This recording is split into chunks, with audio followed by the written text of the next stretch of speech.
Alright guys, स्वागत है आपका इस वीडियो में। तो फाइनली यहाँ पे गाचागोटा का न्यू एपिसोड आ चुका है और यहाँ पे हमें एपिसोड की शुरुआत में एक खंडर जैसी सिटी का सीन दिखाया जाता है। अब इधर एक बंदा बैठा हुआ होता है और एंजिन उसे कांटेक्ट करता है। अब ये बंदा कहता है यार तुम मेरे को वैसे आमतौर पे कांटेक्ट तो करते नहीं हो, बात क्या है। तो यार एंजिन उसे बता देता है कि उसको एक नेचुरल टैलेंट मिला है और उसके अंदर काफी कमाल की एबिलिटीज है। दूसरा यहाँ पे हमें एंजिन का सीन दिखाया जाता है जो कि रूडो को इधर एक डॉक्टर टाइप के पास लेके आ चुका होता है। ये एक बूढ़ा आदमी होता है, ठीक है। एंजिन यही बताता है कि मैंने इसको रिक्रूट किया है क्लीनर्स में और मैं तुम दोनों का जल्द ही इंट्रोडक्शन करवा दूंगा। तो रूडो कहता है ओए तुमने सुना नहीं क्या, मैंने तुम्हारे ऑफर को हाँ नहीं बोला था, समझे। मैंने तुम्हें बताया ना कि मेरे को ऊपर जाना है, लेकिन तुम्हें भाई ये बुड्ढा गुस्सा हो जाता है और वो कहता है ओए बेटा अपने आप को लकी समझो, तुम समझे। तो रूडो कहता है अबे ये बुड्ढा कौन है। तो ये बूढ़ा आदमी बोलता है कि तुम इतने बड़े बेवकूफ हो जो कि इस नो मैंस लैंड में अकेले ऐसे घूम रहे थे और गलती से भी तुम्हारे शरीर में और ज्यादा देर तक वो जहरीली हवा चली जाती है ना तो बेटा मर जाते तुम, समझे। और ऊपर से अपने आपको किडनैप भी करवा लिया। अबे भाई हो क्या तुमसे बड़ा अनलकी इंसान तो मैंने कभी नहीं देखा और तुम्हें इस बंदे का थैंक यू बोलना चाहिए, समझे। तो यहाँ पे एंजिन कहता है हाँ बेटा थैंक यू बोलो मेरे को। तो रूडो को गुस्सा आने लग जाता है। ये आदमी यहाँ पे आता है और वो बोलता है और ऊपर से मैं एक बूढ़ा आदमी नहीं हूँ, बूढ़ी औरत हूँ। और भाई मतलब यार आदमी लग रहा था, लेकिन ठीक है चलो यार औरत है तो मान लेते हैं। ये लोग यहाँ से निकलते हैं तो रूडो यहाँ पे एंजिन को शुक्रिया अदा करते हैं उसके मेडिकल ट्रीटमेंट का खर्चा देने के लिए। और वो यही कहता है कि बस मेरे को इन्फॉर्मेशन चाहिए कि मैं ऊपर कैसे जा सकता हूँ और कुछ नहीं चाहिए मेरे को, ठीक है। तो एंजिन कहता है देखो यार तुम किडनैप हो गए थे, तुम्हें ये चीज समझ आनी चाहिए कि यहाँ के लोग कितना ज्यादा नफरत करते हैं स्फेराइट से, ओके। अगर यकीन नहीं है तो तुम खुद भी जाके पूछ सकते हो आसपास लोगों से, लेकिन अगर गलती से भी उनको तुम्हारे ऊपर शक हो गया ना तो तुम्हारी ऐसी तैसी हो जाएगी और इस जगह पे खासकर इन्फॉर्मेशन तुम्हें फ्री में बिल्कुल भी नहीं मिलेगी। तो चुपचाप मेरे साथ चलो बस। यहाँ पे हमें दिखाया जाता है एक शहर होता है यार, इसकी कंडीशन काफी अच्छी होती है, बेटर होती है। यहाँ पे रूडो को खाना वगैरह खिलाता है एंजिन, ठीक है। रूडो यही देखता है कि भले ये जगह पिट में है, इस ग्राउंड पे बहुत ज्यादा कचरा है, लेकिन उसके बावजूद यहाँ पे अच्छी अच्छी सिटीज भी और अच्छा खाना भी मिलता है, तो कोई दिक्कत वाली बात नहीं है। यहाँ पे हमें एक लड़की का भी सीन दिखाया जाता है, वो इस शॉप के अंदर जाती है। एंजिन रूडो से उसका नाम पूछता है तो एंजिन कहता है कि वैसे तुम्हारा नाम काफी अच्छा है। वो यहाँ पे ग्राउंड लाइफ प्राइमर के बारे में बताता है। एक छोटा सा चम्मच में उसने लिक्विड रखा होता है, वो इस ग्लास के अंदर वो डालता है। वो यही कहता है कि इस दुनिया में सिर्फ कचरा ही नहीं है जो आगे बढ़ता है, इमोशंस भी आगे बढ़ते हैं। उनको हम कहते हैं अनीमा। अनीमा के बढ़ने से यहाँ पे एनर्जी क्रिएट होती है और इससे अलग अलग कॉन्सिक्वेंसेस हो सकते हैं। ट्रैश बीस्ट का जन्म भी बिल्कुल इसी तरह होता है। अक्सर वो शहर के बाहरी इलाकों में डंप एरियाज में ही रहते हैं और देखते साथ इंसानों के ऊपर हमला कर देते हैं और कुछ कुछ समय में वो सिटी में भी आ जाते हैं। तो भाई वो है तो खतरनाक। उनका कोर अनीमा से बना हुआ है, लेकिन तुम अपने ग्लव्स की मदद से उनको हरा सकते हो। एंजिन बताता है कि जैसे एक शेफ अपने चाकू को इतने सालों तक अपने साथ रखता है, उसको शार्प करके रखता है, उसका ख्याल रखता है। दूसरी ओर एक राइटर है जो कि एक पेन का हमेशा ख्याल रखता है और अपने साथ रखता है। जब हम किसी चीज की बहुत ज्यादा कदर करते हैं, फिक्र करते हैं और उसको मेंटेन करके रखते हैं ना, तो उसके अंदर एनीमा आ जाता है और ऐसे ऑब्जेक्ट्स को वाइटल इंस्ट्रूमेंट्स कहा जाता है। तो जो ट्रैश बीस्ट के एनीमा है उनको वाइटल इंस्ट्रूमेंट के एनीमा ही हरा सकते हैं। इसके बावजूद यहाँ पे ज्यादातर लोग अपने वाइटल इंस्ट्रूमेंट की पावर को बाहर नहीं निकाल पाते हैं, तो कुछ ही लोग हैं जो ऐसा कर सकते हैं। तो यार रूडो समझ जाता है कि रेक्टो इतने समय से सही बोल रहा था बिल्कुल। और एंजिन बताता है कि दूसरे शब्दों में कहा जाए तो क्लीनर्स एक ऐसी गैंग है जो कि ट्रैश बीस्ट को खत्म कर देती है और इन लोगों को और भी गिवर्स की जरूरत है, क्योंकि ऐसे लोगों को गिवर्स कहा जाता है जो कि ऑब्जेक्ट्स की पावर को बाहर निकाल पाते हैं। रूडो कहता है कि अगर मैं तुम्हें ज्वाइन करता हूं तो क्या तुम मुझे बताओगे कि मैं ऊपर वापस कैसे जा सकता हूं। तो यार एंजिन कहता है उसको तो भाई पता ही नहीं ऊपर जाते कैसे है, भले उसका बॉस है उसे थोड़ी बहुत नॉलेज हो सकती है तो वो उससे उसको मिलवा सकता है।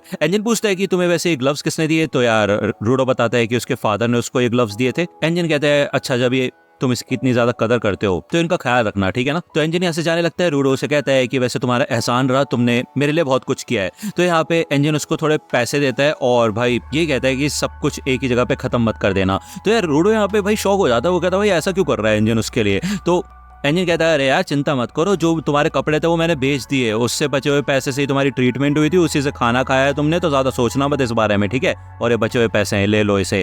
तो भाई ये सोच के तो भाई रूडो बहुत गुस्सा हो जाता है। वो कहता है भाई तुम्हारी हिम्मत कैसे हुई। तो एंजिन जाते जाते यही कहते हैं बेटा तुम स्फेराइट्स के कपड़ों में घूम रहे थे, अगर किसी को भी दिख जाता है ना तुम्हारी वाट लगा के रख देता कोई भी, तो वैसे भी तुम्हें वो छोड़ने तो थे ही, तो कोई दिक्कत वाली बात नहीं है। जल्द ही तुम अपने ट्रेनर से भी मिलोगे, ओके। तो भाई रूडो कहते हैं एक बार मेरे को ऊपर जाने का रास्ता मिल जाए ना, इन सब की वाट लगा के जाऊंगा। तो हमें यहाँ पे दिखाया जाता है कि बिल्ली होती है जो कि ये थैली लेके भागने लग जाती है इन पैसों की। रूडो उसके पीछे भागता है। यहाँ पे उसको साइड में एक स्टिक दिखती है, वो स्टिक को उठाता है उस बिल्ली को पकड़ने के लिए और फाइनली पकड़ भी लेता है। हमें दिखाया जाता है ये स्टिक एक बंदे के हाथ में होती है, वो बंदा भी यहाँ पे आ जाता है और वो कहता है कि ये मेरा है, वापस करो उसे मुझे। तो रूडो कहता है भाई ये पैसे तो मेरे हैं, लेकिन तो ये बंदा कहता है कि पागलपंती मत करो, वो स्टिक की बात कर रहा हूँ मैं। तो रूडो कहता है अरे ये फालतू से स्टिक की तो है, इतने में यहाँ पे यार ये बंदा आ जाता है, पलक झपकते और ये स्टिक वापस ले लेता है, उसे सूंघता है और रूडो कहता है भाई ये क्या चाहता क्या है ये बंदा। तभी रूडो देखते हैं इसके पास एक एम्बलम होता है, बिल्कुल सेम एम्बलम जो कि एंजिन के पास है। इसका मतलब ये है कि ये भी एक क्लीनर है। ये बंदा कहता है कि तुम्हें क्या लगता है कि तुम किसी बंदे की चीज चुरा के ऐसे आसानी से यहाँ से भाग सकते हो, तो अभी तुम्हारी वाट लगानी ही पड़ेगी। यहाँ पे वो उसके ऊपर अटैक करता है लेकिन रूडो उसके अटैक से बच जाता है। ये बंदा कहता है कि रूडो तो तुम हो एक नया नेचुरल टैलेंट, क्यों है ना। रूडो कहता है अच्छा तो तुम्हें मेरा नाम पता है और तुम क्लीनर्स के साथ ही हो। तो यार ये बंदा कहता है हाँ, एंजिन ने मेरे को तुम्हारे बारे में बताया था, मैं अकोटा क्लीनर्स के साथ हूँ और मेरा नाम है जांका निजिकू, और एंजिन ने मेरे को इंचार्ज बनाया है तुम्हारी ट्रेनिंग का। लेकिन मुझे नहीं पता था कि मेरे को इतनी बेसिक चीज भी सिखानी पड़ेगी कि किसी इंसान की वैल्यूएबल चीजों को चुराते नहीं है। तो यार रूडो बताता है कि बस वो तो बिल्ली से अपने पैसे वापस लेने की कोशिश कर रहा था। जांका कहता है ऐसा लगता है कि तुम्हारे बाप ने तुम्हें कुछ सिखाया नहीं, क्यों है ना। तो यार रूडो याद करता है कि रेक्टो ने उसे बताया था कि अपने गुस्से के ऊपर हमेशा कंट्रोल करो, क्योंकि चीवा को बिल्कुल भी ये चीज पसंद नहीं आएगी, ठीक है ना।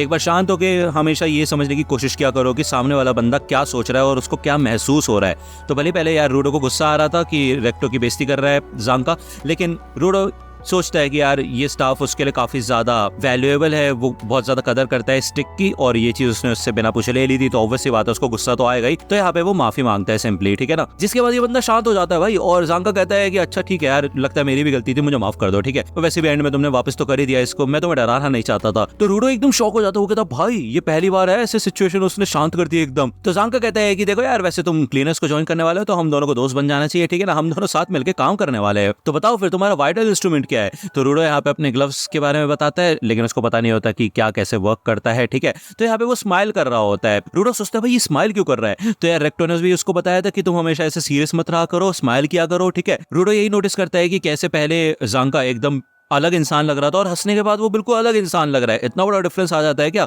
तो वो भी यहाँ पे ट्राई करता है, हंसने की कोशिश करता है, लेकिन भाई वो घटिया सी शक्ल बना के खड़ा हुआ होता है। तो जांका को गुस्सा आने लग जाता है, कहता है भाई क्या कर रहा है तू, मेरा मजाक उड़ा रहा है क्या। तो रूडो कहता है भाई ये तो सबसे बेस्ट स्माइल थी मेरी, मैंने जो कोशिश की बनाने की। तो जांका कहता है भाई इसको स्माइल कहता है, तो इतनी घटिया क्रीपी स्माइल मैंने आज तक कभी जिंदगी में नहीं देखी अपनी। तो रूडो सोचता है कि यार ऐसा लगता है कि उसने अपने दांत को ज्यादा ही दिखा दिया, हो सकता है कि उसको लिप्स बंद करके अपने स्माइल करना चाहिए। तो वो फिर से हमें स्माइल करना शुरू करता है। जांका कहता है दिमाग खराब हो गया तेरा, क्या मजे कर रहा है तू, बेटा एक तो तेरे को माफ कर दिया मैंने, उसके बाद तू मेरे मजे ले रहा है। तो यहाँ पे रूडो भी भाई गुस्सा होने लग जाते हैं, ये दोनों भिड़ जाते हैं बुरी तरह से, दोबारा से लड़ने के लिए तैयार हो जाते हैं, ठीक है ना। रूडो ने उसे कहा होता है कि मैं तो बस यहाँ पे तब तक हूँ जब तक मेरा काम नहीं निकल जाता। तो जांका यही कहता है कि अबे तुम्हारा ऐसा कैसा गोल होगा बेकार सा, जो जबकि तुम यहाँ पे नॉर्मल बात करते करते सीरियस भी नहीं रह सकते। तो यार उसको अपना गोल याद आता है, ऑब्वियसली बात है उस इंसान को मारना है जिसने रेक्टो को मारा था।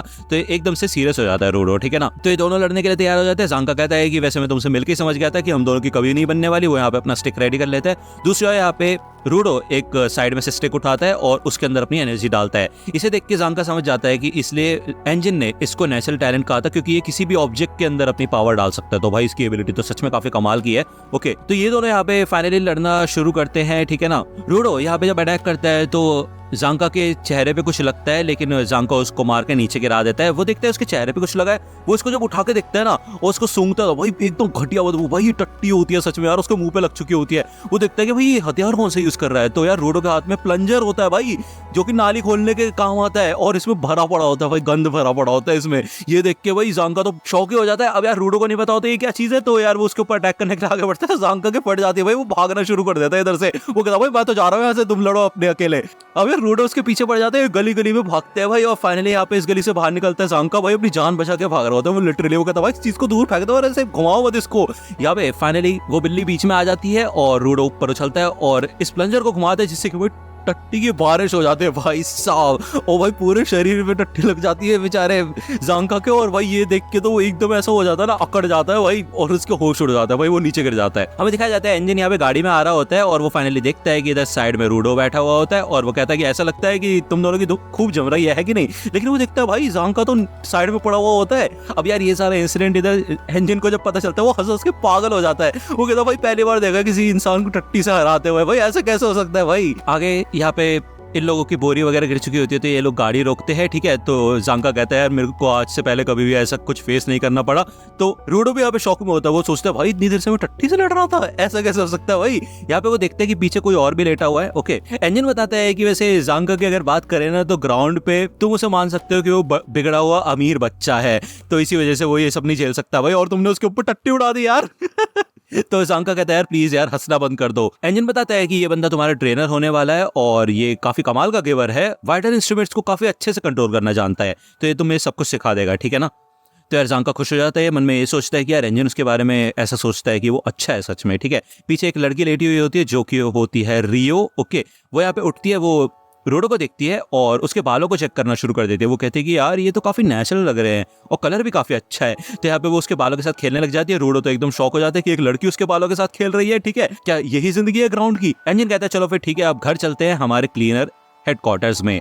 तो फाइनली ये लोग निकल जाते हैं, ओके। और ये एपिसोड यहीं पे खत्म होता है। अगर आपको ये वीडियो पसंद आई हो तो लाइक करना, सब्सक्राइब कर लो अगर चैनल पे नए हो तो। मिलता हूं आपसे अगली वीडियो में, तब तक के लिए गुड बाय।